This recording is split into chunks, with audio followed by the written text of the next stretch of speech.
बाणेर मधल्या feeder point वरती मी आता आहे। अख्ख्या कचऱ्याच्या गाळामध्ये लोक थांबलेत, गोट्यापर्यंत त्यांचा गाळ आहे। गमबूट कोणाकडे नाहीये। साहित्य बघा तुम्ही, एवढंसं साहित्य मिळालं त्यांना। एका टायमाला आम्हाला जेवण नाही भेटू द्या, पण रस्ता पाहिजे। कुत्र्यासारखी जिंदगी झाली आमची। ते कुत्रा पण चांगली जागा बघून पळायला बसतंय, हा. ते तुमचं गाव मी साफ करते, तुमच्या गावातला मी स्मार्ट सिटी मध्ये घेऊन गेले, मी कचरा उचलला म्हणून आज हे नाव मोठं झालंय बाणेर बालेवाडीचं। पण तुम्ही पण आमचा विचार करा ना आम्हाला जेवायला जागा ना, पाणी प्यायला नळ, चप्पल पण तुटती पायांचं नासून नासून गेले तर इन्फेक्शन झालंय काय टाकल्या पल्ल्यात दवाखान्यात डॉक्टर म्हणतात खाण्यापासून जरा दूर राहावा, जरा काम थांबवा इन्फेक्शन तुमचं। तुम्हाला व्हायला लागलेलं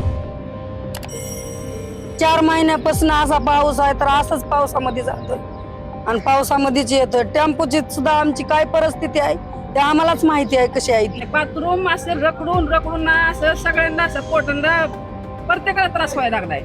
4-4, 5-5 जण टेम्पो ढकलतात तरी टेम्पो वरती जात नाही।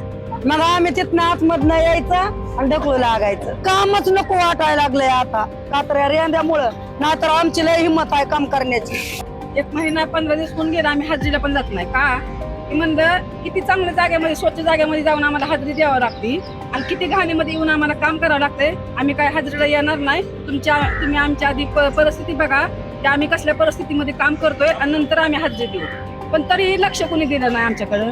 आणि पावसाळ्यामध्ये काय आमची एवढी मिळत नसते, कचऱ्याला भाव नसतो, पण तरी पण आम्ही ओला आणि सुका कचरा ही बरोबर करतो आणि शॉर्टिंग आमची रोजची चालूच असते। एवढा जरी त्रास आहे तरी पण आम्ही नागरिकांच्या दारामध्ये रोज कचऱ्याला आहे। ही सगळी लोक बाणेर मधल्या घरोघरी जाऊन कचरा उचलतात, ते एवढं पुण्याचं काम करतायत, ते असंही नरकामध्ये राहतात लिटरली। बाथरूमची, नळाची आणि रस्त्याची आणि लाईटीची ही तर फिक्स करा। स्मार्ट सिटी कुठल्या तोंडाने बोलायचं आपण पुण्याला, हाच माझा PMC ला प्रश्न आहे।